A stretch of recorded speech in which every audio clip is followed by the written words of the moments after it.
Bien, muchas gracias, profesor Rómulo Dolores, su director pedagógico de nuestro turno, profesor Mario Wilfredo Hernández, quien le habla también es el profesor Ricardo Pérez Jiménez, su director pedagógico de nuestra institución escolar Luis Fabio Chámar Jurado, como ya le habíamos nosotros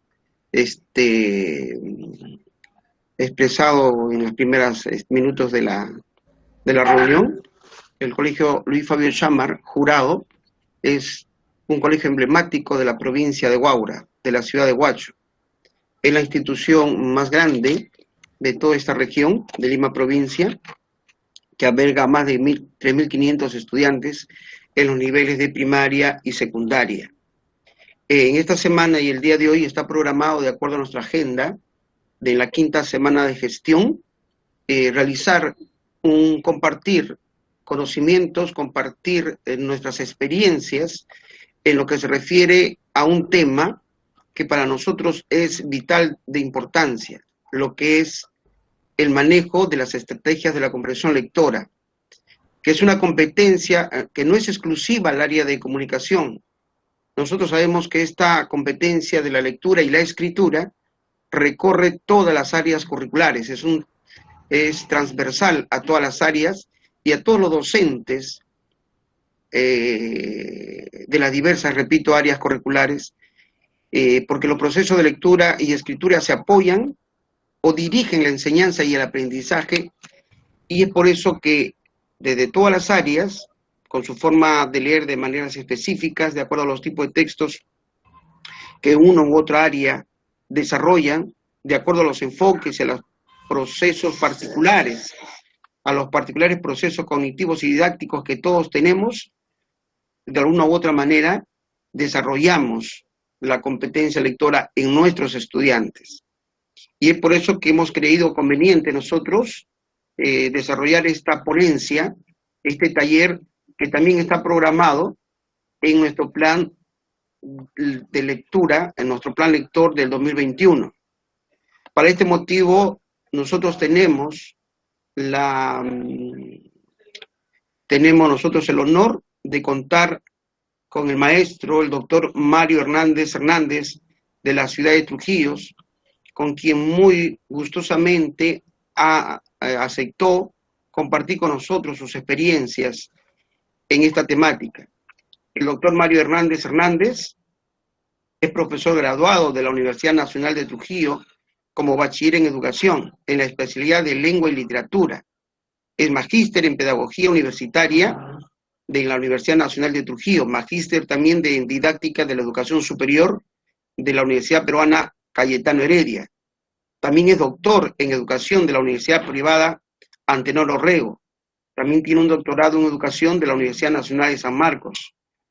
Actualmente él trabaja como profesor en la Universidad Nacional de Trujillo, en el doctorado en educación, y como profesor investigador invitado en la Universidad Autónoma de los Andes, Ecuador. El profesor es autor de múltiples obras en pedagogía, de comunicación y lenguaje 1, aprender a pensar. Perdón, disculpe. La obra se llama, una de sus obras que ha publicado es Aprender a leer es aprender a pensar. Teoría y práctica para la enseñanza, aprendizaje de la comprensión lectora, de la editorial universitaria de la Universidad Nacional de Trujillo, en el 2012. Otra publicación del doctor es Aptitud verbal para todos, inteligencia lingüística, publicada en la editorial universitaria de la Universidad Nacional de Trujillo en el 2013. Una tercera obra con la que el doctor ha editado es Por las rutas de Babel, editorial universitaria de la Universidad Nacional de Trujillo del 2016. Una cuarta, Cómo escribir un texto académico, editorial universitaria de la Universidad de Trujillo en el 2016. También ha publicado el texto Didáctica transdisciplinar en la universidad, competencias, métodos, técnicas y estrategias, en coautoría con Janet Urrutia Guevara, en la editorial Universidad Nacional de Trujillo. Tiene otras obras también, como Cómo enseñar con las TIC, con autoría de Roberto López López, El pensamiento educativo de Edgar Morin, Bases para una didáctica de la complejidad en coautoría con Rodrigo Ramos Sánchez. Una tercera publicación, octava, la gestión didáctica para la formación de los administradores. En 2017, en coautoría con Lisbeth Álvarez Gómez y Dionisio Vitalicio. Otra, la sociogestión institucional del desarrollo humano, que publicó en el 2017, con coautoría de Danilo Viteri Intrago y Dionisio Vitalio Ponce Ruiz. Podríamos también nombrar la 10ª publicación del maestro, Epistemología de la enseñanza del aprendizaje, la formación en la escuela básica latinoamericana, que lo hizo en la editorial Uniandes de Quito, con coautoría de Corona Gómez Armijos. Tenemos entonces, colegas, un maestro, un profesor que tiene todo un recorrido, toda una trayectoria y un conocimiento muy importante, vasto, para compartir con nosotros. Y en este momento vamos a dejar al doctor Mario Hernández para que desarrolle su taller con el aplauso y la bienvenida de todos nuestros docentes de las diversas áreas curriculares en primer turno. Maestro Hernández, para que usted empiece su disertación. Y con el aplauso de todos los colegas, por favor. Muy bien.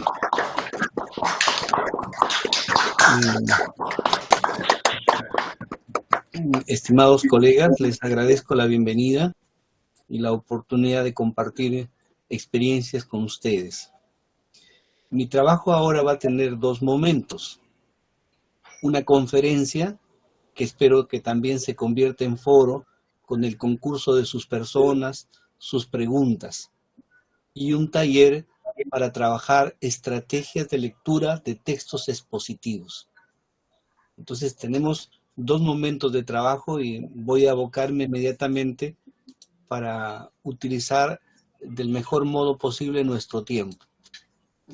El material socializado... Doctor, ¿me permite un segundito, doctor? Sí, le escucho. En vista que usted, bueno, primero agradecerle y nuevamente reiterar las gracias institucionales, y además también es un honor para mí conocerlo de manera virtual y saber de su inmensa trayectoria profesional y experiencia, sobre todo en el campo de la comprensión lectora. Como usted ha dicho, son dos momentos, un primer momento el foro y un segundo momento un momento, discursivo y luego el foro. Quiero decir a los colegas que para este foro, en la parte inferior de este dispositivo de compartir, hay una manito. Yo voy a estar atento a la manito que ustedes levanten, y en el orden que ustedes levantan la manito, le daré el pase para que le hagan la pregunta correspondiente al doctor Wilfredo Hernández. Muchas gracias, doctor. Adelante usted. Continúe y disculpe una vez más. Muy bien. He compartido este material con ustedes, colegas. Hay acá un texto que vamos a leer juntos. Hay preguntas que resolver sobre este texto. Luego les señalaré la razón de las preguntas. Hay información teórica de lo que voy a verbalizar.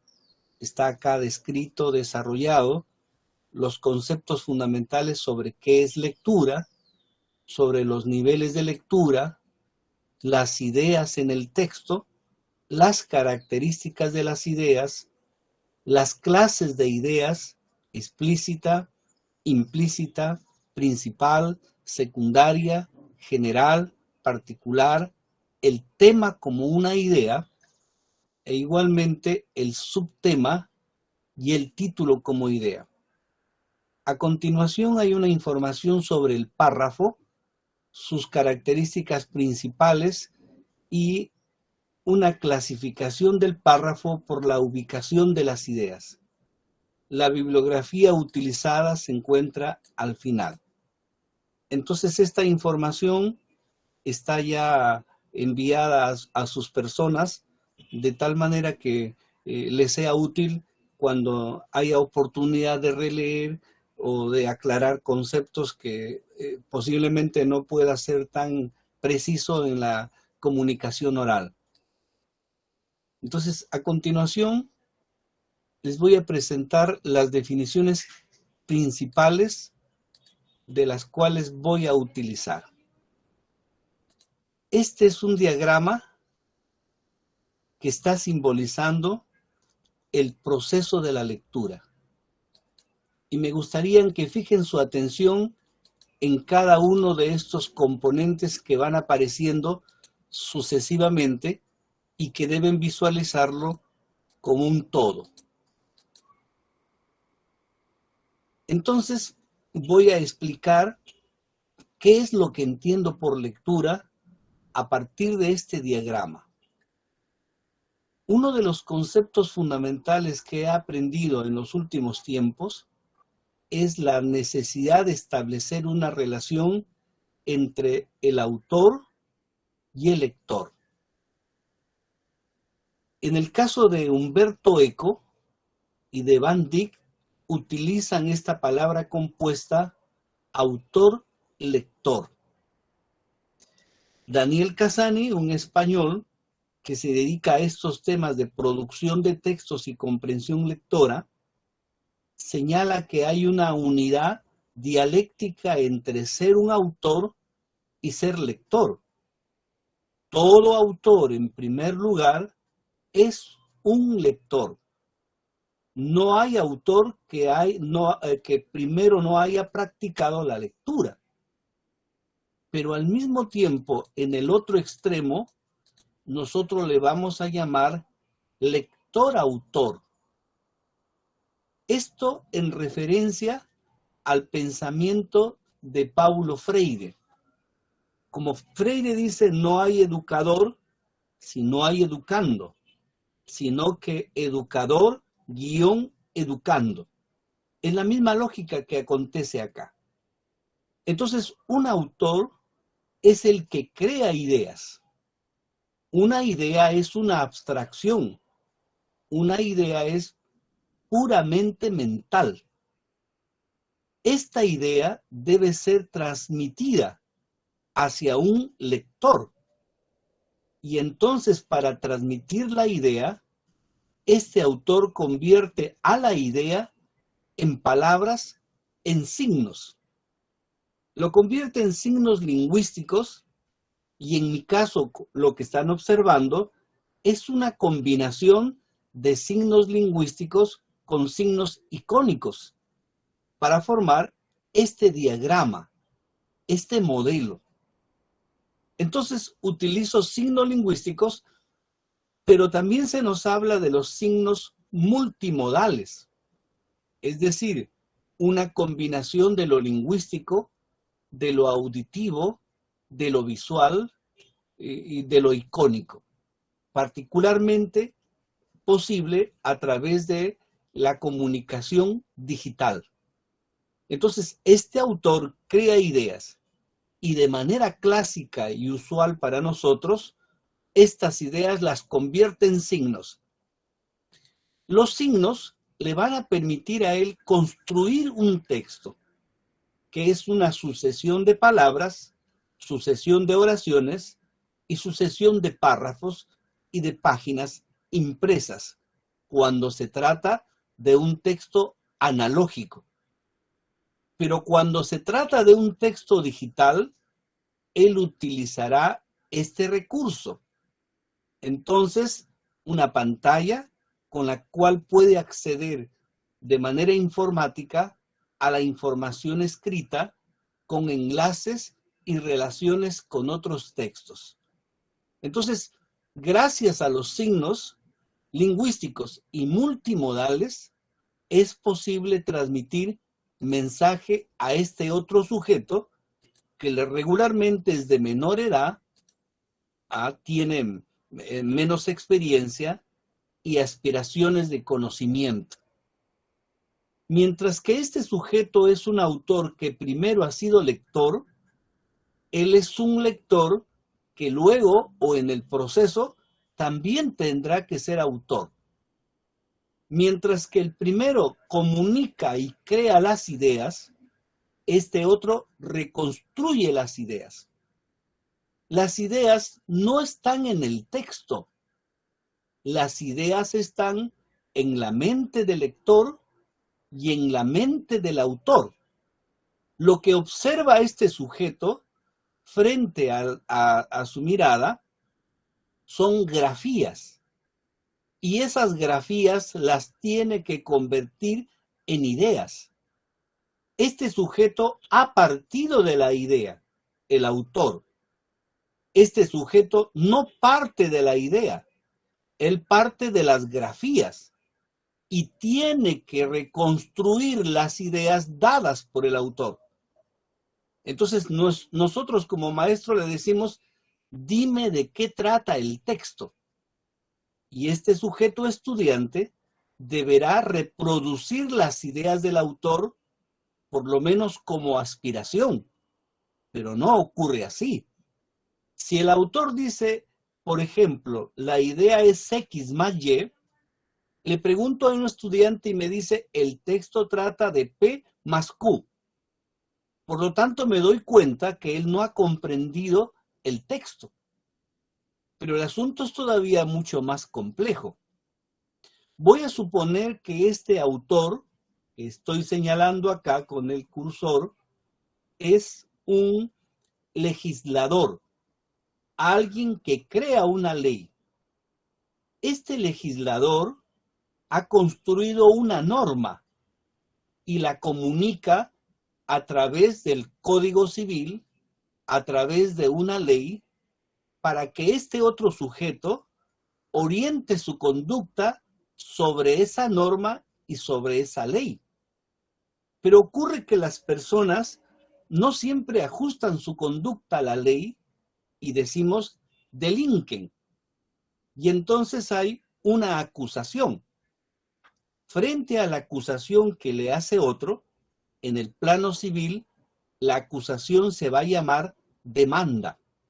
Entonces, un abogado elabora una demanda a partir de los hechos que ha observado han ocurrido, pero también a partir de la interpretación de la ley. El abogado del demandante tiene que interpretar la ley, pero interpreta la ley a favor del demandante. En el otro lado estará el demandado, quien también nombra a un abogado. Y esa misma ley, ese mismo artículo, ese mismo inciso, ese mismo numeral, lo va a interpretar a favor de su defendido. Es decir, frente a un mismo texto, 4 sujetos, demandante y su abogado, demandando y su abogado, interpretan diferente. Y como hay diferencias en la interpretación, se van frente al juez, que también debe interpretar la ley y debe interpretar el escrito de la demanda y el escrito de respuesta del demandado. Y después de leer ambos escritos, él analiza con cuidado la ley para confirmar cuál tiene la razón. Pero curiosamente este juez, que también es un abogado, interpreta de tercera manera la ley y genera una sentencia. Como esta no ha sido favorable a una de las partes, esta cuestiona y genera la segunda instancia. Y en la segunda instancia ocurre que hay otro juez que interpreta de cuarta manera y que ya afecta al derecho de la otra parte. Y como esto está, digamos, en contradicciones, una de las partes va al Tribunal Supremo, a la Corte Suprema. Y en la Corte Suprema, los jueces, que es un colegiado, interpretan de otra manera el texto y sentencian de esa manera. Pero entonces, ¿a dónde van a recurrir los que no han sido favorecidos con esta última sentencia? Se van al Tribunal Constitucional. Y allí son otros jueces que interpretan de otra manera el mismo texto y sentencian de otra manera. Como esto no puede seguir así en una línea permanente de discordias, se dice por ley, ya no hay otra instancia de interpretación. Como verán, el fenómeno de la interpretación no va a ocurrir que los lectores reconstruyan por igual lo que ha querido decir el autor. Cada uno reconstruye diferente y hay textos que se convierten en una situación de siglos de diferente interpretación, como es el caso de la teología. Y entonces en la teología se recurre a la fe para señalar la guía del Espíritu Santo para la interpretación. Entonces este tema, que aparentemente es una cuestión didáctica que el alumno debe reconstruir y decirme como yo como maestro entendido, es bastante relativo. El proceso de la interpretación es tan contradictorio y complejo que en la filosofía ha creado toda una rama que le llaman la hermenéutica, y que dentro de la semiología o de la teoría del texto se han creado ramas referidas a la interpretación. Entonces ese tema es aparentemente simple, pero verdaderamente es espinoso. ¿A qué se debe que haya una reconstrucción diferente? A los siguientes fenómenos: problemas de la percepción gráfica de la lectura, las operaciones mentales, los procesos cognitivos que fallan. ¿Cuáles son los procesos cognitivos? Los procesos cognitivos son aquellos que me permiten confrontar cualquier situación real o cualquier situación académica y en donde se aplica procesos de pensamiento, como la identificación, diferenciación, como el análisis, como la síntesis, como la sistematización, la generalización, la concreción. Esta clasificación que hago de las operaciones está planteada por este psicólogo francés, Henry Wallon, y me parece oportuno y coincidente con muchos investigadores norteamericanos. Pero no solamente lleva a cabo esas operaciones intelectuales, en todo caso llamadas específicamente operaciones mentales, sino que también aparece aquí la memoria como una capacidad humana fundamental para almacenar y para evocar información. Si alguien ha leído y no recuerda, ha perdido el tiempo. Curiosamente, la memoria es una de las capacidades que más potenciaban los maestros años atrás y que ahora está perdiendo esa, esa habilidad por desuso. Entonces los estudiantes no tienen tan buena memoria como antes teníamos nosotros gracias a la ejercitación de la memoria. Muchos dicen, no me gusta aprender de memoria, pero la pregunta es, ¿quién aprende sin memoria? Por lo tanto, la memoria es una facultad esencial en el proceso de la interpretación. Quien lee y no recuerda, ha perdido el tiempo. Dentro de estas operaciones intelectuales está presente también los procesos de inferencia.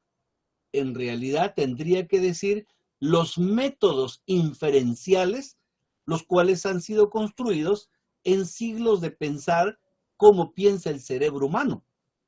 El primero que empezó a pensar sobre cómo piensa su cerebro es Aristóteles.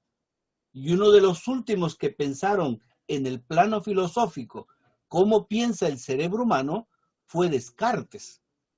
Y en los últimos años, el francés Edgar Morin ha planteado normas lógicas de pensamiento y le llama a esto el pensamiento complejo. Entonces, las operaciones intelectuales son centrales para el acto de la lectura, particularmente en la lectura de los textos académicos. Llamamos textos académicos aquellos utilizados en las diversas disciplinas y que tienen ciertas características propias en el plano comunicativo, textual, lingüístico, retórico, pragmático. En ese sentido, estas son determinantes.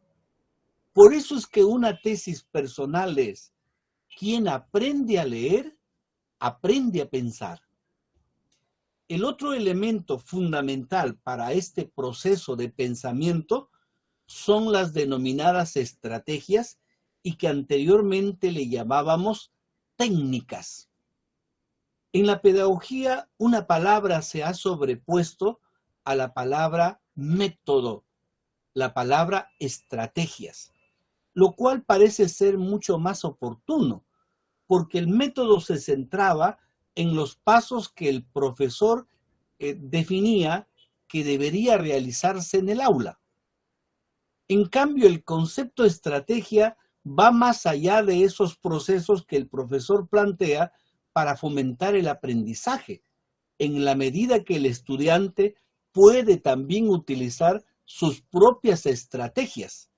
Y en ese sentido, la palabra estrategia es mucho más amplia, porque ya no está en el sentido directivo de uno que dice lo que hay que hacer, sino del otro que también decide qué hacer y cómo hacerlo. Y en el caso particular de la lectura, para los lectores, para los estudiantes, se presentan dos grupos de estrategias. Las estrategias gráfico-verbales, que las conocemos, como la que estamos observando ahorita, y se llama diagrama, el subrayado, el sumillado, el parafraseo, etc. Pero también están las estrategias llamadas heurísticas, es decir, esas estrategias que son comunes para los múltiples textos que podamos leer. Como ustedes saben, los libros no deben leerse por igual. Dependiendo del género textual, hay que leerlo diferente. Entonces, puedo utilizar para un texto la estrategia del subrayado, para otro el mapa conceptual, dependiendo también del objetivo de lectura que yo tenga.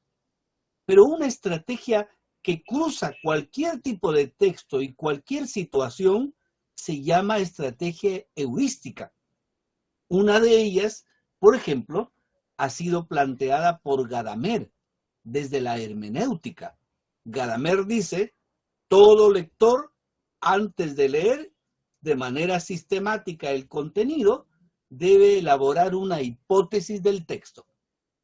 Y en el camino de la interpretación, confirmar o rechazar su hipótesis.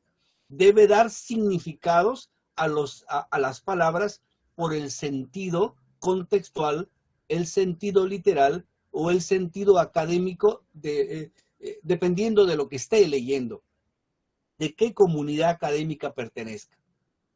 Entonces, las estrategias antes, durante y después, que se utilizan muchísimo en la educación secundaria, fue creada a partir de un modelo, el modelo de lectura de Teodoro Van Dyck, y luego recreada por una española y convertida en estrategia, antes, durante y después, que ha tenido mucho apego en la educación básica a través de los libros del Ministerio de Educación. Debemos también tener capacidad de autoevaluarnos, de reconocer nuestras potencialidades o debilidades para el acto de la interpretación. Y por último, el uso de los conocimientos como un factor determinante para comprender. Miguel de Zuviría dice que en los últimos años se le ha dado mucha importancia en la pedagogía al hacer, como una manera del aprender. Pero Miguel de Zuviría dice que no existe hacer académico especializado si es que no hay un saber académico especializado. Entonces, dentro de esa lógica, el saber es fundamental y tan determinante como el hacer. Y dice todavía más: las personas verdaderamente inteligentes son las que más saben. Entonces, las que más saben aprender y aprenden mucho más, y es un círculo virtuoso. Al desarrollo de la inteligencia se relaciona con el desarrollo del saber. Muy bien, estimados colegas. Hasta acá tenemos la definición de lo que vamos a llamar la comprensión lectora. ¿Alguna pregunta hasta allí, por favor? Bueno, en la medida que no hay preguntas, voy avanzando con el otro concepto que necesito para trabajar nuestras actividades. Doctor, si me permite una pregunta, por favor. Sí, con todo gusto. Bien, en vista que los colegas no han levantado la mano, voy a tomar una pregunta que me ha causado de repente un conflicto cognitivo, ¿no? En el sentido de que, ¿cuál es a partir de lo que usted ha explicado, y lo dijo de manera sucinta, cuál sería el comprender epistémico que partiría, que se tomaría en cuenta a partir de una lectura?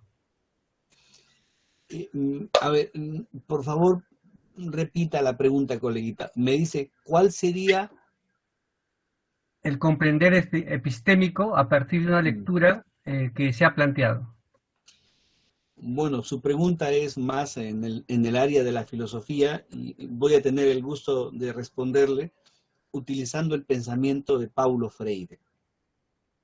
Paulo Freire dice que existe un saber espontáneo.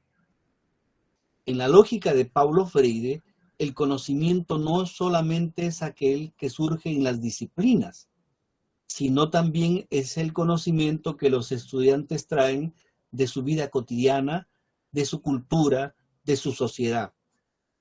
Paulo Freire dice entonces que el acto de interpretar el mundo es un acto de lectura.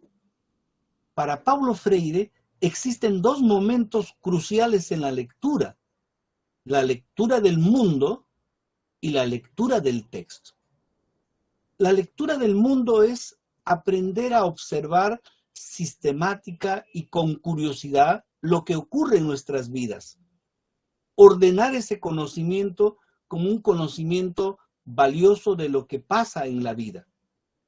Y dice Paulo Freire que el acto de la lectura es un acto que requiere un conocimiento disciplinar que el estudiante debe adquirir. Para leer el mundo, no necesito de manera determinante conocer especialidades.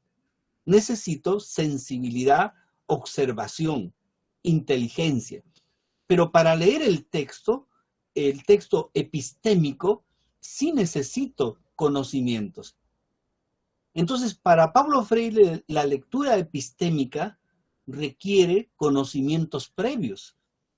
Entonces, ¿cómo voy a leer, por ejemplo, sobre reacciones químicas si primero no tengo conocimientos básicos de los elementos químicos? Entonces, el saber epistémico es un saber disciplinar acumulativo y que utiliza procesos de pensamiento distintos al saber espontáneo. En esa lógica, la lectura epistémica es una lectura que responde a las características propias de un texto académico científico. Un texto académico ha surgido luego de siglos de acumulación de saber.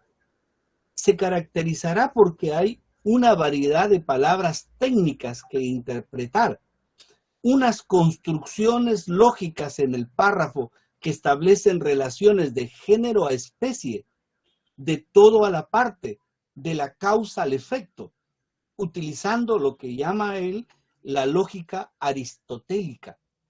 En la lógica aristotélica, cuando yo leo un texto, todo está ordenado, pero antes de escribir el texto, ha habido un total desorden y un caos. El investigador encuentra la realidad compleja, dinámica y cambiante, pero cuando él escribe su informe de investigación, este tiene que ser claro y entendible. Es decir, para comprender la realidad, utilizo la lógica de la complejidad, en donde la relación no es causa-efecto, sino causa-efecto, efecto-causa y así sucesivamente. Esto es, el virus causa la gripe. La gripe se puede convertir en causa de una sinusitis. La sinusitis se puede convertir en causa de una infección mayor. Las relaciones de causalidad y efecto no son lineales de uno a otro en el plano de la complejidad, sino que son dinámicos y sucesivos. Es decir, interpretar la realidad requiere una lógica de la complejidad, pero cuando escribo existe una lógica aristotélica ordenada. Entonces, en el texto epistémico, yo tengo que enseñarle al estudiante la organización lógica del pensamiento. No es lo mismo la palabra, el lenguaje, que la idea. Eso es lo primero que tiene que aprender el estudiante. Confundimos las ideas con las palabras, cuando no es lo mismo. Entonces, la lectura epistémica requiere desarrollo de la inteligencia, desarrollo de la lógica, dominio lexical especializado. No es fácil esto. Ahora, en los últimos años, para la enseñanza universitaria, se está hablando de alfabetización académica, bajo la consideración que la escuela básica no prepara para la lectura epistémica. Y si observamos nuestra práctica de lectura y la enseñanza sistemática, se basa fundamentalmente en la lectura del texto narrativo, del cuento, de la novela. Pero el proceso de desarrollo profesional para etapas posteriores, esa enseñanza es insuficiente. Entonces, los estudiantes que llegan a los primeros niveles de la universidad, hay que enseñarles a leer como académicos. La idea sería que la escuela le dé oportunidad al estudiante para seguir creciendo académicamente. La lectura literaria es insuficiente para ascender a una universidad pública. La universidad pública evalúa con conocimientos epistémicos y entonces él tiene que aprender a leer textos científicos, textos filosóficos, que es una dinámica distinta. Entonces, por eso le decía, su pregunta es realmente compleja, pero interesante al mismo tiempo. Bien, colega, no sé si hay alguna... Me ha quedado clarísimo, doctor. Sí, justamente en el marco de la enseñanza, antes enseñábamos filosofía, ¿no? Y justamente hacíamos la interactividad de lo que observa y de lo que debería ser eso lo que se observa al margen de lo que yo deseo como tal, o como lo que es esa realidad, ¿no es cierto? Entonces, ese proceso que usted ha explicado me queda clarísimo, doctor. Muchas gracias. Muy bien, colega. Entonces, ahora vamos a entrar a un poco de lógica, colegas. ¿Ya? Para mí la tesis central es que la enseñanza de la lectura es la enseñanza de pensar. A pensar se aprende. Y se aprende de manera sistemática. Miren ustedes, una primera cuestión que debo esclarecer es, ¿qué es una idea? Y entonces les haría una pregunta un poco curiosa, colegas. ¿Cuál es su idea de la idea? Este concepto idea no es un concepto lingüístico, es un concepto básicamente filosófico, pero que es determinante, porque en la didáctica de la enseñanza en el aula, nosotros le decimos invariablemente, subraya la idea principal. Pero la primera cuestión que tenemos que esclarecer y que es compleja es ¿qué es una idea? Y entonces el profesor en el aula le dice al estudiante, subraya la idea más importante. Y pasa entonces que en un aula de 30 estudiantes, un grupo subraya X idea, el otro subraya la Y, el otro subraya la P, y luego el profesor compara y dice, yo he subrayado la idea M, esta es la principal. Pero ¿qué pasa? ¿Por qué el estudiante nunca acierta? El estudiante nunca acierta con esa instrucción, cuando le dice, la más importante, porque lo que es importante para mí no es importante para el otro. Lo que es importante para un alumno no es importante para el otro alumno. Cada uno busca lo que para él es importante. De hecho, entonces la instrucción es equivocada. La idea principal no es la más importante. Es altamente subjetivo decir lo más importante. Ahora bien, colega, Luego entraremos a este tema de las ideas principales y qué es. ¿Ya? Miren ustedes, una idea, decía Aristóteles, es una representación mental. Pero ese es un tipo de idea. Entonces, cuando Aristóteles define la idea, dice, es una representación mental de la realidad. Esa definición lo encontramos en el diccionario de la RAE, pero esa es una visión, digamos, demasiada llevada a la experiencia sensorial, porque la representación mental es la presencia de algo real, y mi cerebro lo representa, lo reproduce mentalmente. Pero hay ideas que no surgen de la realidad, como estas ideas de la geometría. Por un punto pasan infinitas rectas. Evidentemente, nunca hemos visto que por un punto partan infinitas rectas. Entonces, otras ideas son producto de la propia elaboración racional. Y otras son creadas por la imaginación. Cuando decimos, por ejemplo, que los tres chanchitos, etcétera, estamos hablando ahí de algo imaginado. No es racional, no es representación real, es imaginada. Pero ¿qué hay otra más? Miren lo curioso. Hay otras ideas que nacen con nosotros. Esto que puede parecer un despropósito fue un tema de la filosofía antigua. Decía Platón que nosotros traemos nuestras ideas. Bueno, creyeron que era impropio. Aristóteles particularmente, que era un naturalista, le cuestionó. Pero luego Piaget dice que nacemos con la idea del tiempo, con la idea de la sucesión. ¿Ya? Bien, pero miren, hay otra cuestión. Hay otras ideas, colegas, que, disculpen, me distraje. Hay otras ideas como esa que también Kant la afirmaba. Kant hablaba que hay pensamientos comunes entre los miembros de la comunidad humana. Por ejemplo, el sentido de la causalidad, el sentido de la distancia o del tiempo, y que esas eran las ideas a priori. Igual dice Edgar Morin.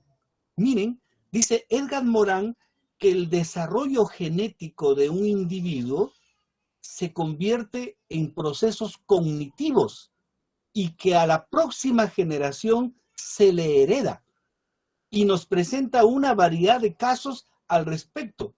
Entonces, desde el punto de vista de la biología, también los pensamientos se heredan de una generación a otra. En el plano de la teología, San Agustín hablaba que nosotros nacemos con la idea de Dios y que esta es parte de nuestra necesidad. Él decía, el hombre tiene un vacío del tamaño de Dios. Y cuando uno lee el libro de los Romanos en el capítulo 1, Pablo dice que Dios ha dejado en nuestro mundo interior la idea de su presencia. Y por eso es que no hay comunidad humana que no tenga necesidad de Dios, porque si no lo aprende como nosotros, lo crea. Entonces hay ideas innatas. Como verán hasta allí, en realidad estoy hablando de clases de ideas. Porque definir la idea con una sola enunciado para envolver a todas ellas, englobalizar a todas ellas, no es posible. Por eso hay este tipo de definición que estoy usando, porque esa es una definición propia. Toda idea siempre es una abstracción, es mental. Es decir, yo como autor creo una idea y en el plano académico para crear una idea original puedo pasar décadas de mi vida de lectura y estudio. Y esa idea mía de autor creado académicamente tiene que pasar a la mente del otro. Y no lo puedo hacer por telepatía. Lo tengo que hacer con algún elemento intermediario entre los dos, que puede ser el papel, que puede ser la pantalla, qué puede ser la piedra, y ahí debo plasmar signos.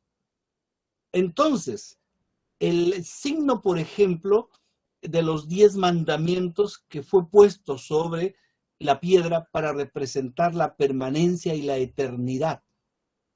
Entonces, la idea siempre es una abstracción. Eso es determinante, colegas. Si no lo vemos así, erramos en el acto de la interpretación. Muy bien, hasta ahí tengo la definición de idea. Se me está pasando el tiempo, coleguitas, y debo tratar de avanzar lo más que pueda en este momento, ¿ya? Bueno,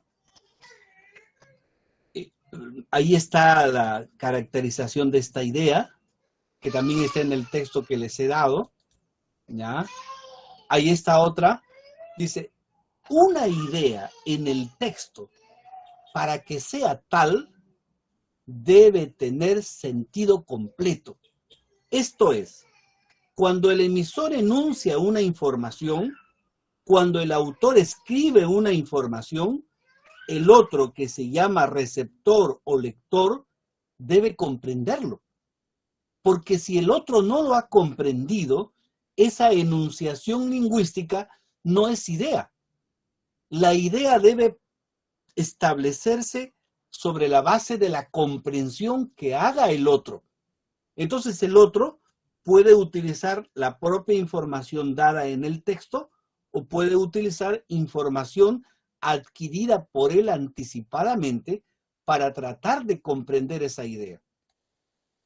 Por ejemplo, miren ustedes, ¿ya? Si yo digo los peruanos, no hay una idea, hay una vaga información que me señala de algunos que han nacido en el Perú, pero no tiene sentido completo. ¿Qué me quiere decir el emisor? Pero si yo digo acá lo siguiente, ¿ya? Hay una pregunta anterior. Alguien me pregunta, ¿quién es la mejor gente del mundo? Esta es una pregunta. Y las ideas también pueden tener forma de pregunta. Pero no solamente pueden tener forma de pregunta las ideas. Las ideas también pueden tener formas diversas, ¿ya? En ese sentido, a ver, ¿quién es la mejor gente del mundo?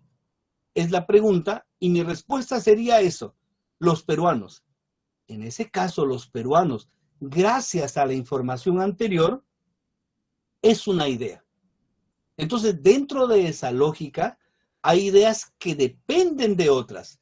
Es decir, la información, los peruanos, depende de la pregunta anterior.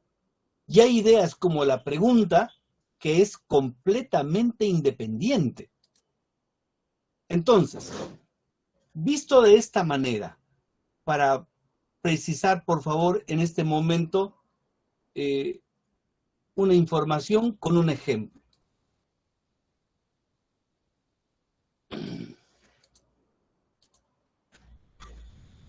Miren esta información. Es una información escrita por un filósofo Schopenhauer. Dice, si leemos sin reflexión, piensa otro por nosotros. Solo repetimos su proceso mental. Es como si el discípulo trazara con la pluma los rasgos escritos con lápiz por el maestro. La lectura nos quita en gran parte el trabajo de pensar. Así nos sentimos aligerados al pasar de nuestros propios pensamientos a la lectura. Durante la lectura, es nuestra naturaleza realmente el campo de batalla de pensamientos extraños. Así sucede que pierde poco a poco la capacidad de pensar por sí mismo aquel que lee mucho y casi todo el día, distrayéndose con pensamientos irreflexivos en los intervalos, igual que pierde la manera de andar quien siempre está montando a caballo. ¿Cuántas oraciones encontramos, colegas, acá? Toda oración empieza con mayúscula y termina en punto. ¿Cuántas oraciones hay acá? 9 se lee. A ver, Si leemos hasta mental, es una idea. De acá, es como si el discípulo hasta maestro, 2 ideas. Desde la lectura hasta pensar, 3 ideas. 3 ideas. Desde así hasta lectura, 4 ideas.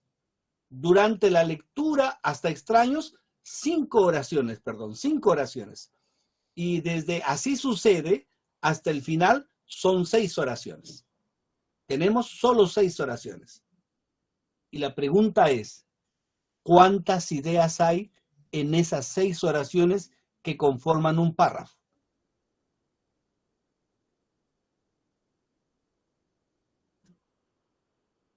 En la primera oración, ¿cuántas ideas encontramos, estimados colegas? 2. 2. Está muy bien. Si leemos sin reflexión, piensa otro por nosotros. Hasta que hay una idea. Y miren ustedes, está separada por punto y coma. Y la segunda es, solo si repetimos su proceso mental. ¿Ya? Solo repetimos su proceso mental. Ahora, acá tengo en esta oración 2 ideas. La primera, si leemos sin reflexión, coma, piensa otro por nosotros, ¿tiene sentido completo? Lo comprendemos, no necesitamos más que la propia información para saber de lo que dice el autor. ¿Se entiende o no se entiende? Si leemos sin reflexión, entonces piensa otro por nosotros. ¿Comprendido, colegas? Sí. Esa es una idea. Sí, sí, sí. Ahora, la segunda, solo repetimos su proceso mental. Esta ahí es también una idea. ¿Quién repite su proceso mental? Los que leen sin reflexión. Los que leen sin reflexión. Y el proceso mental o sin pensar. Era. Repetimos, los que leemos sin reflexión. ¿Y el proceso mental de quién será? Porque dice, repetimos su proceso mental. ¿Su proceso mental de quién? Del autor. Del autor. ¿Del otro o del autor? Del autor. Del autor, ¿Ya? del que escribe. Y enchufa ahí. Ya. Bien. En ese sentido, estimados colegas, entonces tenemos que en esta oración hay 2 ideas. La segunda idea, ¿podríamos entenderla sin la primera? No. No, Depende de la primera. no. Depende de la primera. Ahora, quiere decir que si la primera no estuviese, la segunda no tendría sentido. Ahora, ¿la segunda es importante para comprender a la primera? No, no necesariamente. No necesariamente. Pero para otro lector, ¿le podría ayudar la segunda para comprender a la primera? Claro, claro. Claro, en el sentido que la segunda explica cómo es que piensa otro por nosotros. En ese sentido, observamos que hay ideas que explican y que ayudan a comprender. Ahora, sigamos. Es como si el discípulo trazara con la pluma los rasgos escritos con lápiz por el maestro. Cuando me dices cómo, me está señalando que hay una relación de analogía. A es como B. La sociedad humana es como un hormiguero. A es como B, es una analogía. Entonces, cuando el autor dice, es como si el discípulo trazara con la pluma los rasgos escritos con el lápiz por el maestro, ¿qué está comparando? Compara que el discípulo que pone sobre los rasgos escritos por el maestro, ¿con qué lo compara?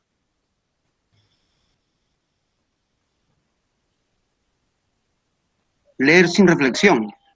Leer sin reflexión. Bien, miren, colegas, eso se llama trasyunción. La trasyunción es una relación de semejanzas entre 2 ideas. Vean ustedes, el acto de comprender es un acto altamente inteligente. Es complejo, colegas. una de las competencias más difíciles de enseñar y que dura décadas para su aprendizaje es la lectura. Ahora, en la segunda oración, ¿cuántas ideas tengo?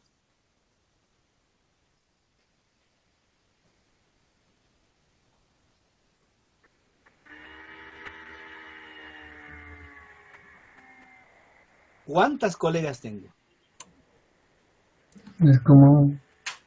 Solo uno. Solamente una idea. Dudamos porque es toda una oración. Así Entonces es, correcto. observan que hay oraciones que tienen dos o más ideas. Y hay oraciones que tienen una sola idea. En la extensión, en el número de palabras, la segunda oración es más extensa que la primera. Ahora, colegas, la oración número 2 me está ayudando a comprender la primera idea de la oración 1.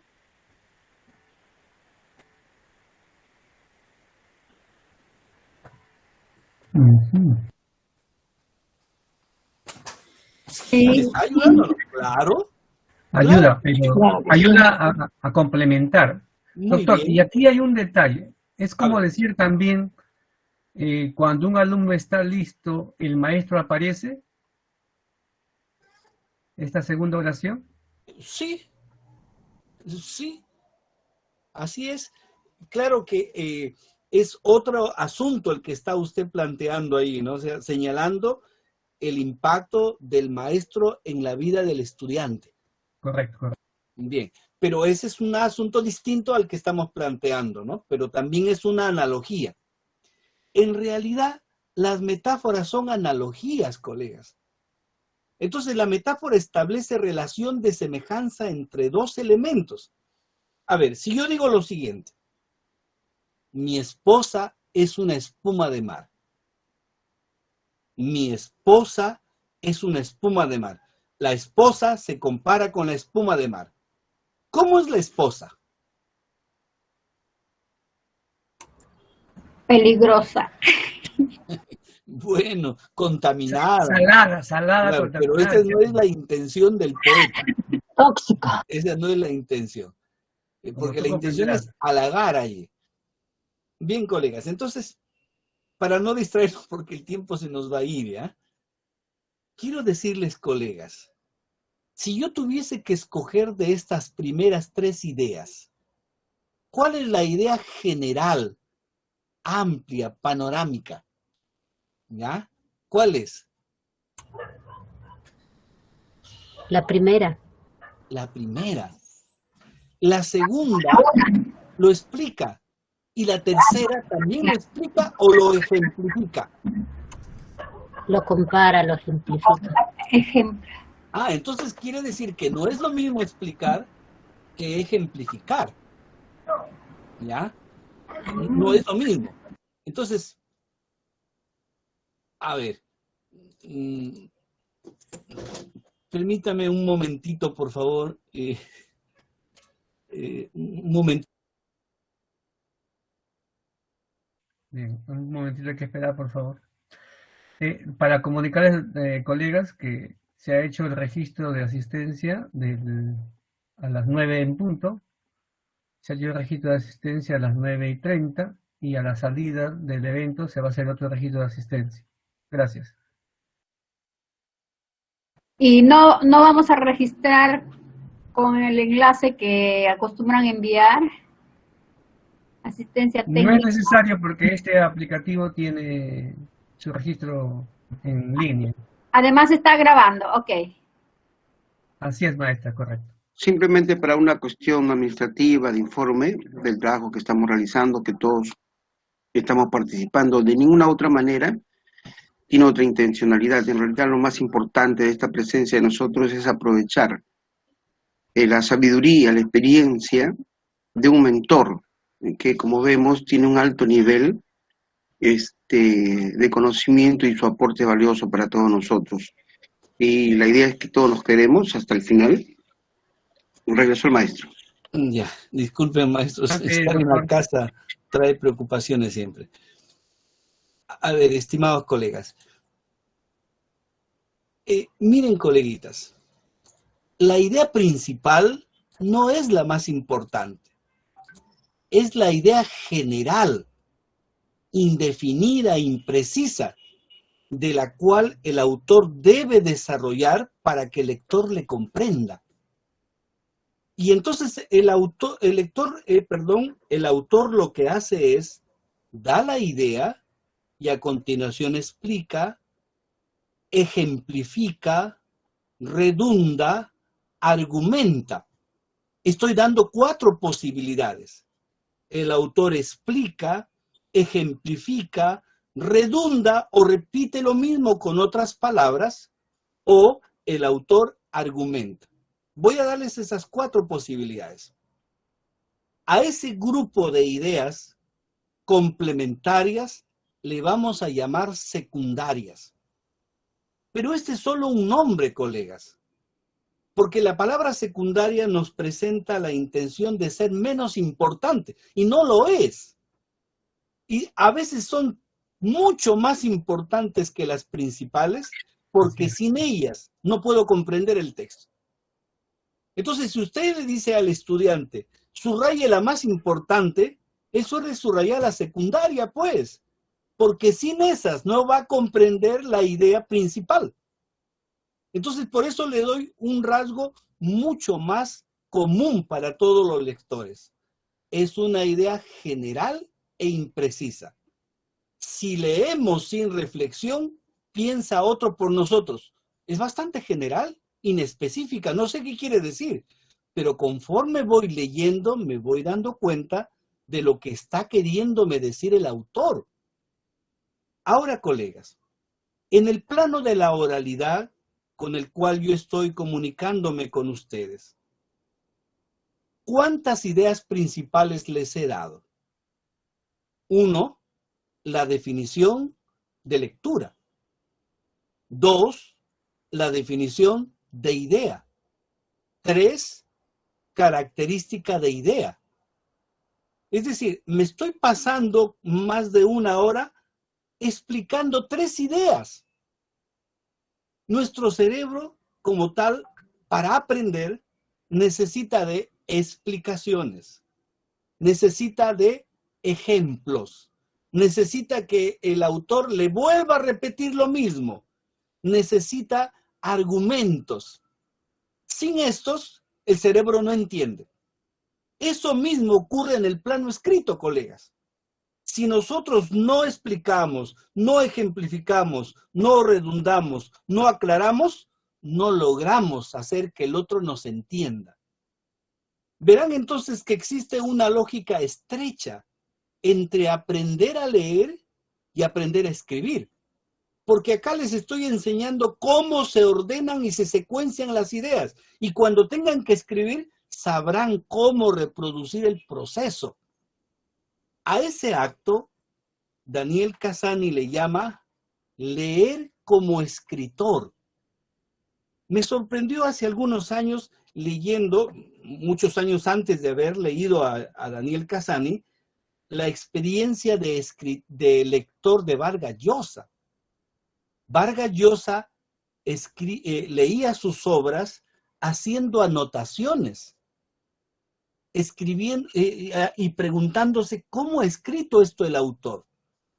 Y cuando uno lee su discurso, cuando ha recibido ya el premio Nobel, él dice, mis maestros, y le llama maestro a Sartre, le llama maestro a Voltaire, le llama maestro a el autor de Madame Bovary.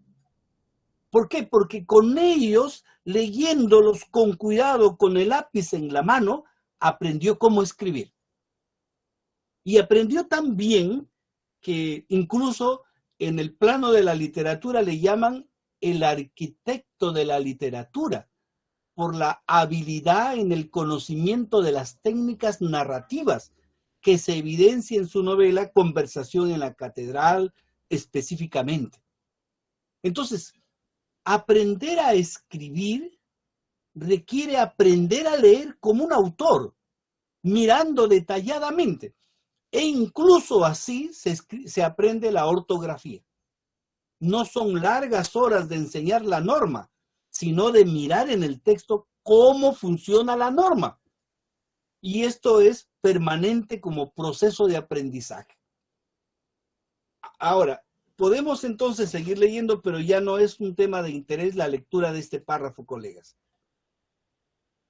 Voy a presentarles entonces la siguiente característica de lo que nosotros entendemos por idea.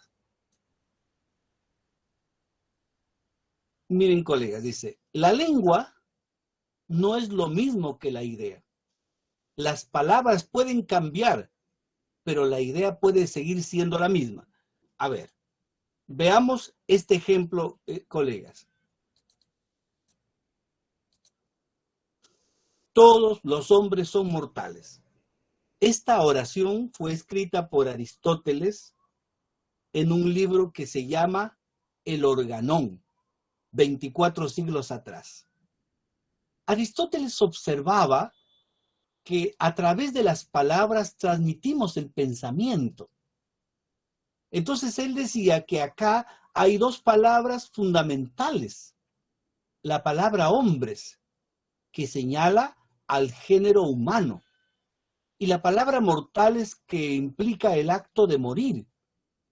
Entonces Aristóteles decía, todos los hombres son mortales. ¿Y cómo sabe él? Decía, se empezó a preguntar. Yo sé que ha muerto Sócrates, sé que han muerto mis abuelos, pero los hombres de siglos atrás no sé si han muerto, porque yo no los he visto. ¿Y cómo sé que son mortales? Y cuando digo todos los hombres son mortales, ¿quiere decir con esto que los que van a venir siglos después también van a morir? Entonces Aristóteles señalaba que las ideas pueden ser hipotéticas, pero que adquieren un criterio de verdad cuando son aceptadas. Y que hay ideas que son universales, porque no estoy hablando de uno, estoy hablando de todos los hombres. Por lo tanto, implica a un conjunto donde están presentes todos los miembros de ese conjunto, sin dejar uno fuera. Pero yo le diría dentro de la fe cristiana, oye, pero Elías no murió. Elías fue llevado, arrastrado al cielo. Entonces, ¿cómo me dice que todos los hombres son mortales? ¿Ve? Es por eso decía Aristóteles, ideas hipotéticas, pues. Es como cuando en la secundaria me enseñaba el profesor, arrojaba un lapicero, se caía. Arrojaba un papel, se caía. Arrojaba una chapa, se caía. Entonces decía, todo lo que se arroja al espacio cae. Pero alguien le pregunta, ¿y un globo de helio se cae? Porque él quería explicar la ley de la gravitación universal. Pero frente a esa cuestión ya no supo qué decir, porque las ideas son hipotéticas. Ahora, Aristóteles dice, si todos los hombres son mortales, Sócrates es hombre, entonces, ¿cuál es la consecuencia? Sócrates también se muere. Entonces, esta oración es muy reconocida en la lógica porque le permite ejemplificar la deducción a Aristóteles. Ahora miren, colegas, en la primera hora, en la oración, en el primer texto, le voy a llamar texto a este, es una sola oración. ¿Cuántas oraciones hay acá en el segundo texto, colegas? 2. No, hay solamente una. Toda oración empieza en mayúscula y termina en punto. Y el Solo punto, que esta vez se llama oración compuesta, pero es una sola oración. Ahora, en la primera oración, colegas, ¿cuántas ideas hay? bueno, es lo mismo que la idea. 2. Una. Oh, Hay solamente una. Todos los hombres son mortales, solo hay una. Hay dos palabras fundamentales, posiblemente, pero es una. A ver, yo escucho. estamos en otro texto. No, Estamos dice en acá- otra imagen. A ver, yo estoy entonces desorientado. A ver, vamos. Voy presentando entonces, por favor, a ver, disculpen, de repente, a ver. Ya, ¿estamos ahí en la misma, coleguitas? ¿La lengua no es lo mismo que la idea? Ajá. Recién ahora. Ahora recién. Sí, ahí. Disculpe. Todos los hombres son mortales es una sola oración y hay una sola idea. Acá tengo una oración y ¿cuántas ideas?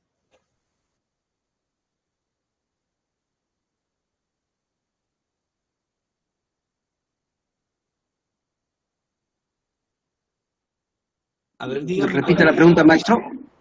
En la primera oración hay una idea. En la segunda oración que acabo de presentar, ¿cuántas ideas?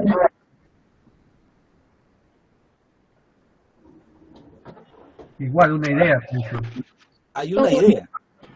Correcto. A ver, si yo digo acá, todos los seres humanos en algún momento de sus vidas necesariamente morirán, hay una idea. Una idea, claro. ¿Y esta no es otra? No hay No. que haya vivido para Es No otra ser idea. humano que Hay dos haya ideas. vivido Es para- otra idea. Dos ideas. Pero una No. sola oración.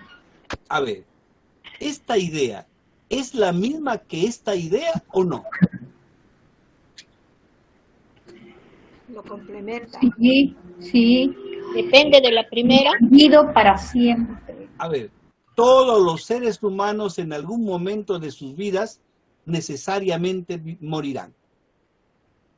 No hay ser humano que haya vivido para siempre. Una ¿No es sola. la misma idea? Es la misma idea. Es la misma idea. Sí, Y así es. entre esta idea y esta, Dicho de otra manera, ¿no? ¿son diferentes? No. No son la misma. Y entonces, ¿qué pasa? Que nosotros confundimos las palabras con las ideas.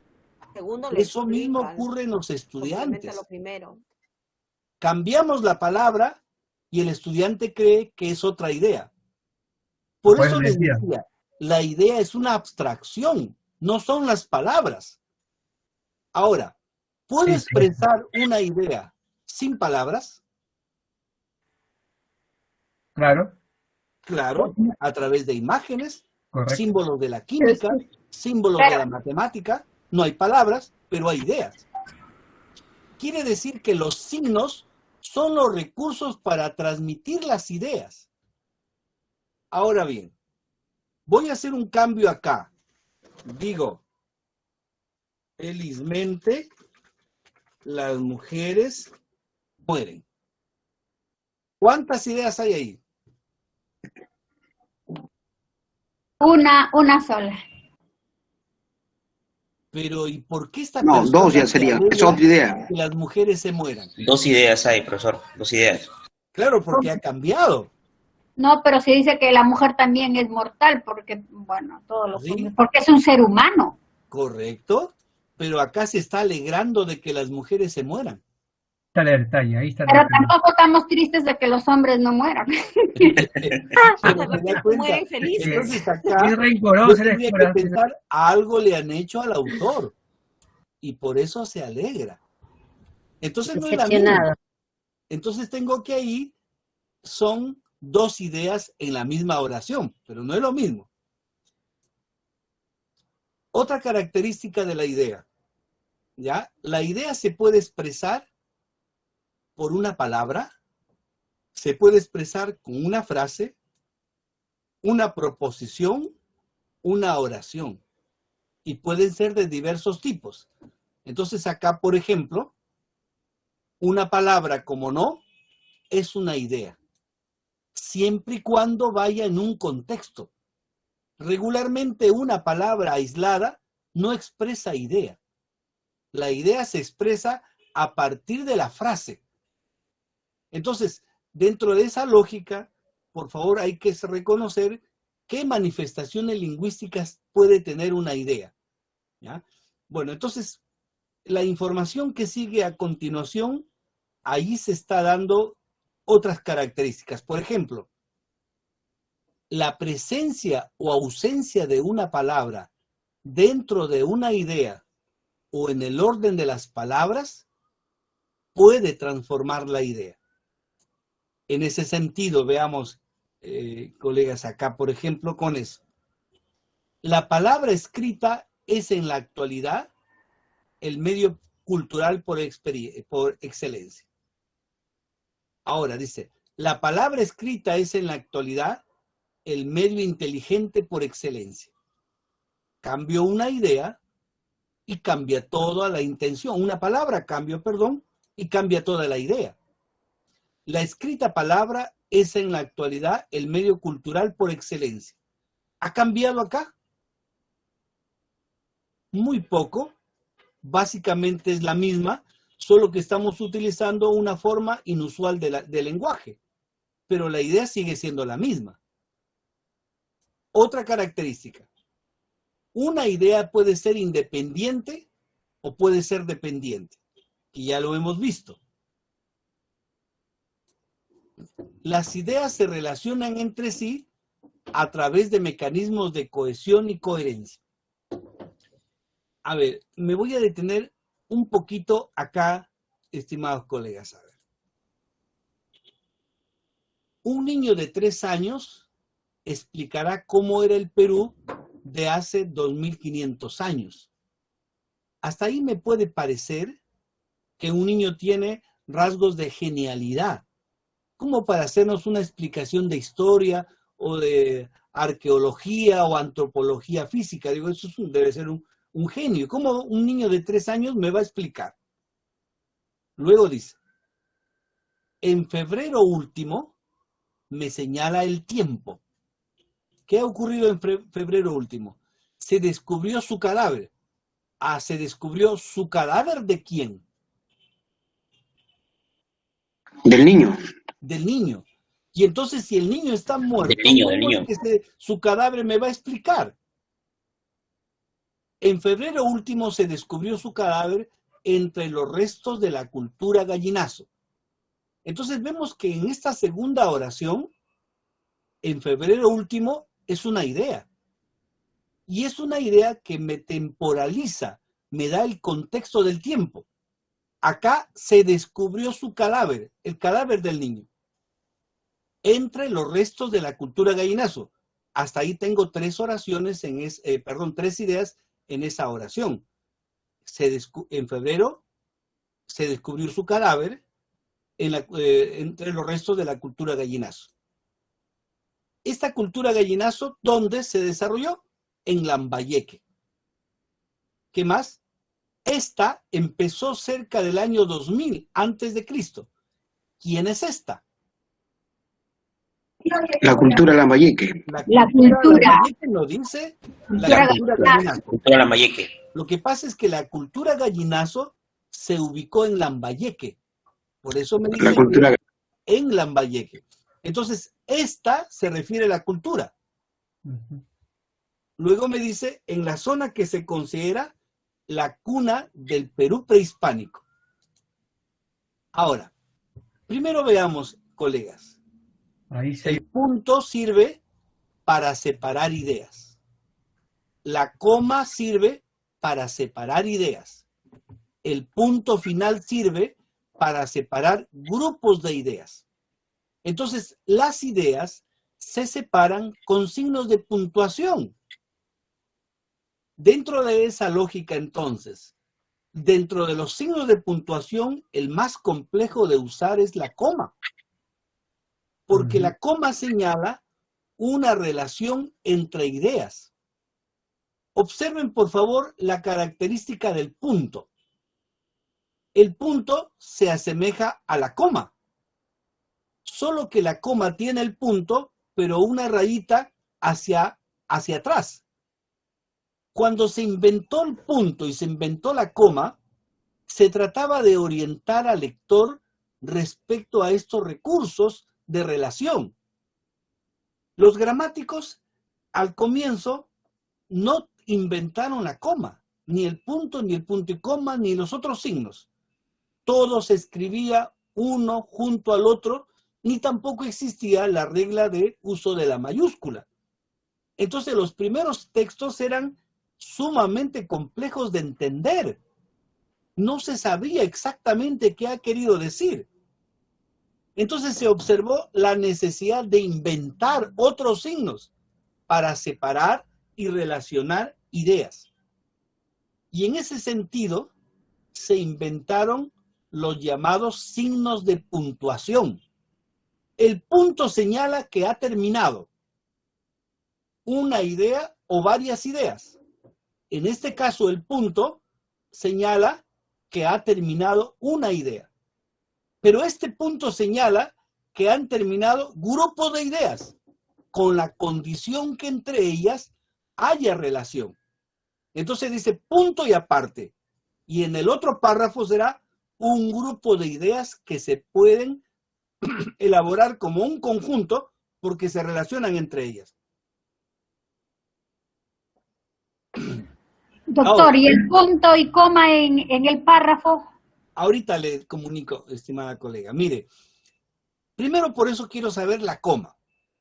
La coma dice que ha terminado una idea, pero que ésta se relaciona con la anterior. Por eso es que el rabito va hacia atrás, no va hacia adelante. Es decir, la coma me señala que la idea que viene se relaciona con la anterior. Cuando me dice acá, en febrero último se descubrió su cadáver entre los restos de la cultura Gallinazo, en Lambayeque. Quiere decir que la expresión en Lambayeque se relaciona con lo que vino antes. Por eso estoy señalando que la idea en Lambayeque depende de la anterior. Pero ¿por qué es compleja la coma? Porque hay diversas maneras de relacionar con lo anterior para hacer aposesión, para hacer explicación, para hacer un inciso, etcétera, etcétera. Entonces, a esto se refiere el uso de la coma. El punto y coma señala que hay un grupo de ideas que se han relacionado entre sí y que viene otro grupo de ideas que se relaciona, pero de manera diferente. Entonces, en febrero último se descubrió su cadáver entre los restos de la cultura Gallinazo en Lambayeque. Punto y coma. Esta empezó cerca del año 200 antes de Cristo. Me da datos diferentes a la ubicación. Me da el tiempo. Entonces, en ese sentido, el punto y coma señala que la relación no es tan directa de necesidad de lo anterior, sino que el punto y la coma señala que hay cierta independencia, pero no total independencia. Entonces, los signos de puntuación son recursos para establecer nexos lógicos entre el conjunto de la información. Ahora bien, hay otras palabras que se dan allí, como por ejemplo, en febrero último, se. Ese pronombre me habla respecto al niño. Su, respecto al niño. Y cuando me dice esta, ya no es al niño, sino a la cultura Gallinazo. Es decir, hay palabras como se, su y esta que me permiten relacionar con lo que está antes. En esa lógica, a esta relación de ideas, a través de mecanismos de puntuación y recursos gramaticales, se le llama la cohesión. Y ese es un primer problema que hay que resolver, que establezca el alumno las ideas anteriores con las ideas posteriores. A eso se llama inferencia. Ahora, miren, colegas, en la siguiente oración, ¿ya? A ver, voy a copiar de acá un textito para llevarlo a la otra, ¿ya? Entonces acá digo lo siguiente. Juan y Luis son artistas. Este es poeta. Este es poeta. Y el otro es cantante. Díganme ustedes, colegas, entonces. ¿Quién es el poeta y quién es el cantante? No se especifica. Sí se especifica. Luis es el poeta. Por el Poeta. Luis ¿Quién es poeta. cantante? Luis. Ah, el que está más cerca. El que está más cerca es Claro, Luis, Luis, Luis ¿Qué es, pasa si dijese Luis es el poeta. ese me di cuenta. o si dijese aquel? Se da cuenta que el uso de esos recursos tiene un nivel de dificultad que me puede llevar a hacer una inadecuada interpretación del texto. ¿Ya?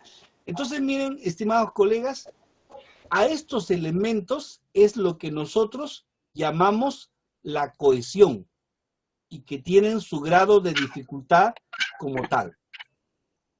Muy bien, colegas. Entonces, dadas estas características que les he mencionado, vamos, por favor, a hacer una lectura en conjunto del contenido. Ahora sí. Van a ubicarse en el material que les he alcanzado, ¿ya? Que es este texto. Y se van a ubicar, por favor, en este texto. ¿Ya? Se van a ubicar en este texto y van a leer ese conjunto de párrafos subrayando las ideas principales. Ok. Por favor. Entonces, ¿Algún colega no le ha llegado el texto, por favor? Ayer lo distribuimos. Se repartió a todos los profesores en los grupos correspondientes. Si alguien no lo tiene, que avise, por favor. ¿Cuánto tiempo, doctor, para la lectura? No le escuchamos, doctor, se apagó su micrófono. por favor, ¿estará bien 15 minutos? Perfecto, doctor, gracias. Ya. Si pueden y les da el tiempo, van respondiendo a las preguntas, por favor.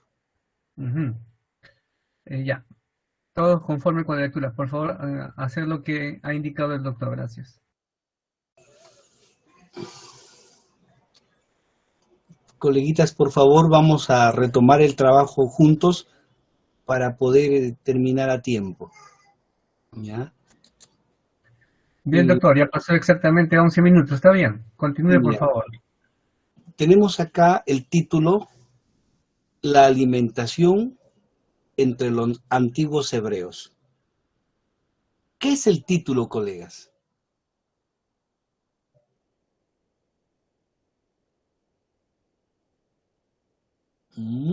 Lo que resume a grandes rasgos el contenido del texto. Me parece muy bien su respuesta, colegas. Un enunciado que establece el propósito de la lectura. A ver, vamos aclarando las dos ideas que nuestros colegas nos acaban de señalar. El colega primero dice que es un resumen. Muy bien. Quiere decir que el autor del texto, para elaborar el título, primero escribe el texto y al último el título, resumiendo el texto. ¿O el autor primero escribe el resumen en el título y luego desarrolla el texto? Primero el texto. No. Bueno, la mayoría es... Disculpe, pero hay el título, creo. Que primero escriben el título. El título. Siempre se pone el título primero para escribir todo el texto de la lectura. Además, aquí se trata de una enseñanza de toda una explicación de los alimentos que Dios dio en ese pueblo, en el pueblo hebreo. Ya. A ver, vamos por favor esclareciendo.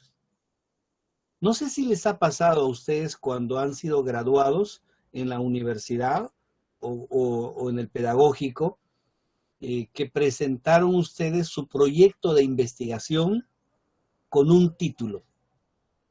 Pero conforme avanzaron en la investigación, quisieron cambiar el título, porque se daban cuenta que su investigación iba más allá de ese título o simplemente era un título mal elaborado.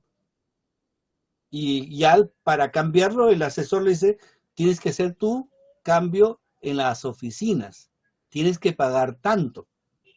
Entonces dice, mejor no lo cambio, lo dejo allí. No sé si les ha pasado eso, pero he visto a muchos estudiantes que tienen problemas para graduarse con un título, por el pago, porque es una actividad burocrática digamos, numerosa en pasos, en tiempo, y mejor la dejan así.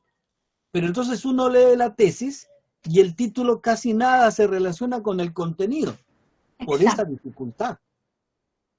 Entonces significa que el título puede cambiar si yo lo escribo al comienzo y termina siendo totalmente diferente.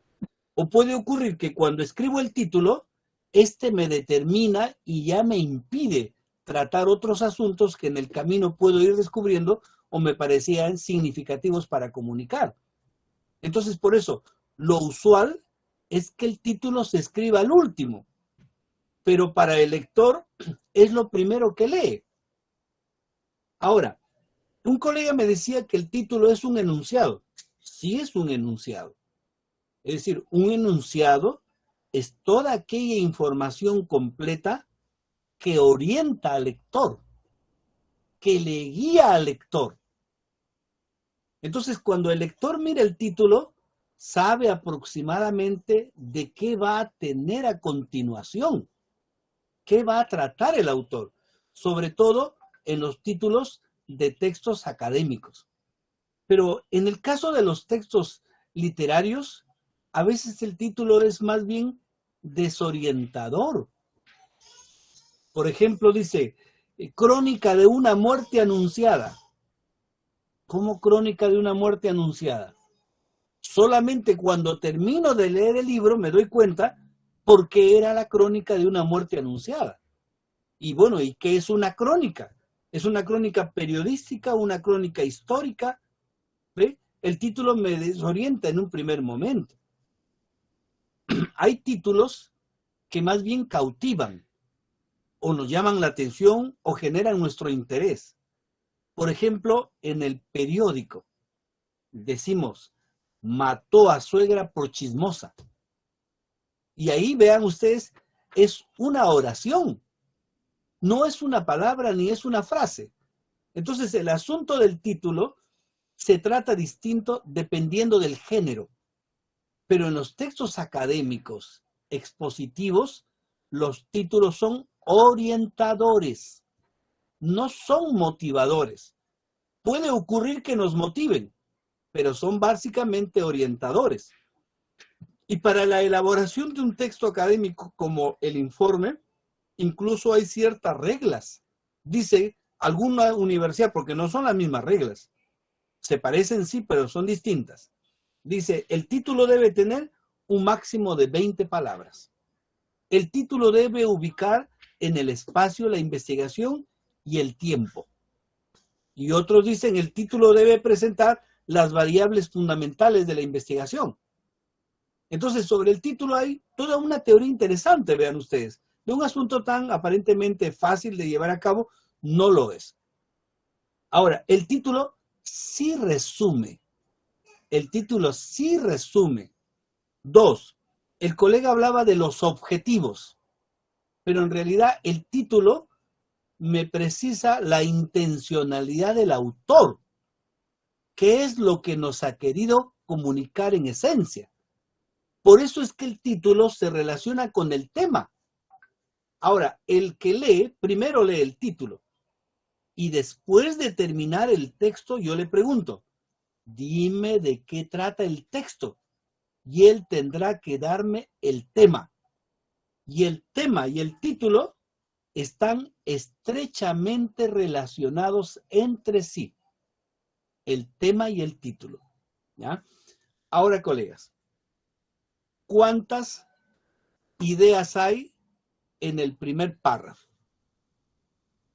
Otra pregunta. ¿Cuántas oraciones hay en el primer párrafo?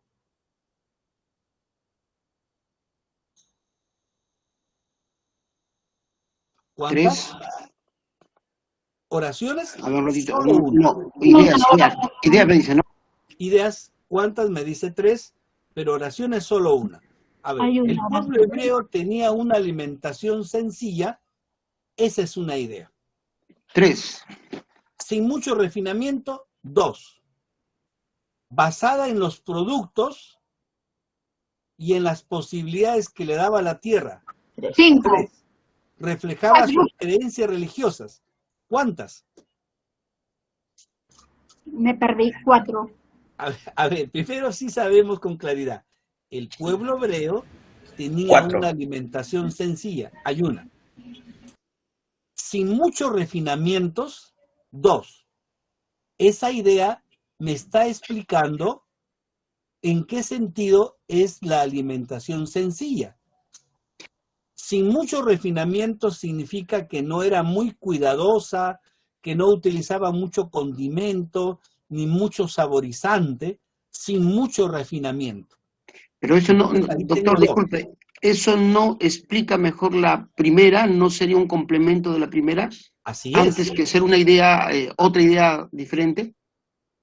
Mire, en la medida que usted me dice que explica, está aclarando. Precisamente por eso es otra idea. Pero aquí aclara Correcto. qué significa sencilla. ¿Sencilla por el poco costo o sencilla porque no tenía mucho cuidado, muchos gustos, etcétera? Entonces el autor me explica, sin muchos refinamientos, ya implica que no se relaciona con el costo, sino con la preparación y el uso de los materiales. Sin mucho refinamiento. Ahora, luego me dice, basada en los productos y en las posibilidades que le daba la tierra. Es decir, la alimentación de los hebreos era de lo que cosechaban y de lo que tenían al alcance. Y luego me dice otra, y reflejaban sus creencias religiosas. Yo encuentro que son 4 ideas. 4 son, profesor, 4. 4 ideas. 4 son. Ahora, la primera idea es general. El pueblo hebreo tenía una alimentación sencilla, ¿sí? La segunda idea es específica. La primera idea es principal. Y la otra idea, basada en los productos y en las posibilidades que le daba la tierra, ¿explica a la alimentación sencilla? ¿O es otra diferente? Diferente. Es diferente. Hasta ahí tengo 3 ideas, pero 2 principales y una secundaria, sin mucho refinamiento secundaria. Reflejaba sus creencias, es otra tercera idea principal. Entonces, este es un párrafo que tiene 3 ideas principales, una idea secundaria. Entonces, acá el subrayado tengo que hacerlo por ideas diferentes. Subrayaré primero esta, subrayaré la siguiente, esta, y subrayaré la tercera. Estas ideas luego son desarrolladas en los otros párrafos, ¿ya? Descritas, precisadas.